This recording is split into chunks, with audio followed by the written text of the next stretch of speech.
Understanding the box model and the related CSS properties is very important when it comes to being able to create a page layout. The HTML code is here on the left, and the view of that code is in the browser on the right. Notice we have a header with an H1, two sections, each which have an H2 and a P in them. Every HTML element can be looked at as a box. And because most HTML elements are what are called block level elements, they will by default stack up one on top of each other. So here on the right, we have the H1, the H2, the paragraph, the H2, and the paragraph. We know these elements are there because we can see the text inside them. We know that the paragraph extends from the right to the left side of the page because we can visually see that. However, how do we really know where these elements are? And this is the very important point I want to make when it comes to page layout. The only way you can really see where these elements are by putting a border or outline around them, or by filling them in with a background color. I have added some CSS on the left. I am styling my section and header element with a red border. I am styling my paragraph and two header elements with a blue border. The section and header element are HTML5 elements. If you look at the web page on the right, you will see that the red boxes, which represent the header and the two sections, all touch each other. Why is that? That is because there is no margin on the top or bottom of these elements. If you look at the headings and the paragraphs, you can see that there is space on the top and bottom. That is because there is a default margin. I'm guessing it's probably about 10 pixels. Notice on the right and left of the page, we have a little bit of a gap. That is because the body element itself has a margin. Also, the very top of our header, there's a little bit of a gap. Again, the body has default margins.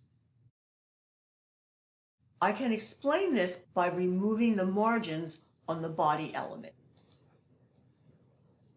In my styles, I have set the margin to 0 for the body element.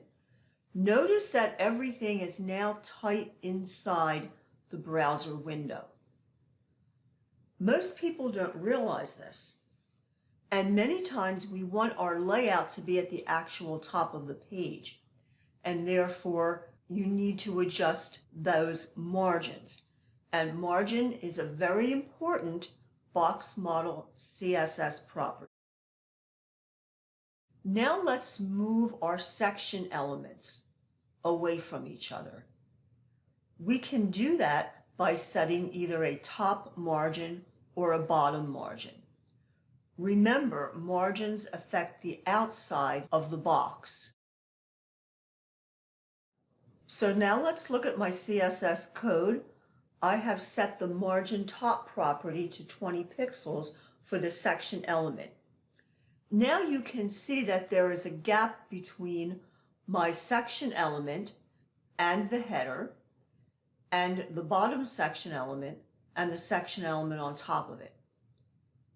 It gets a little confusing because of all these lines on the page, so you might want to use a background color or a different color border for every element.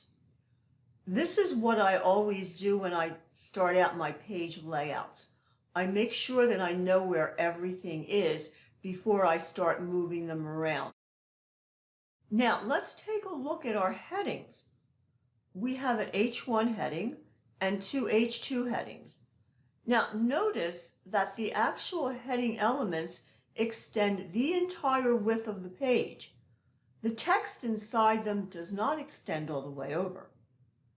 And people might think that the element is only as big as the text inside it. Well, that is only true for an inline element. Most of our elements are block elements, and by default they are 100% the width of the page.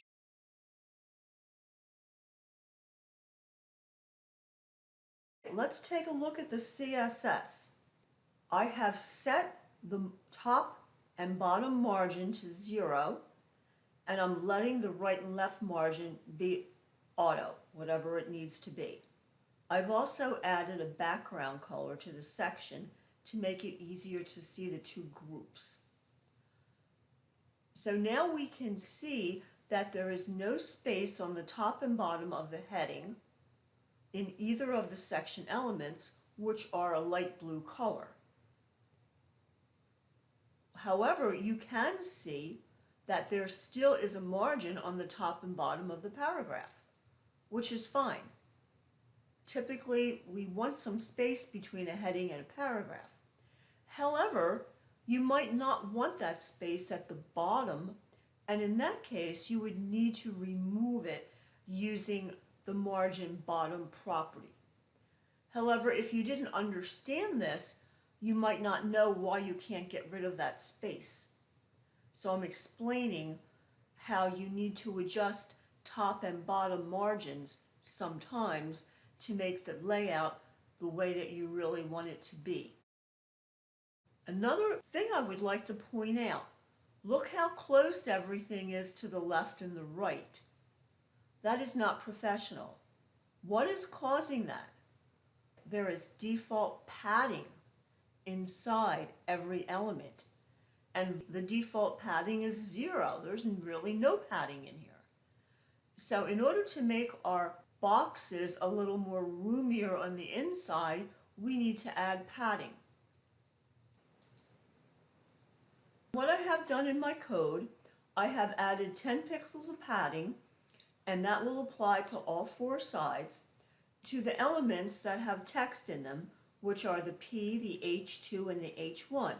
Remember, our section and header are merely semantic container elements, which help to give some more meaning and grouping to the content in our page. Now our content looks a little nicer.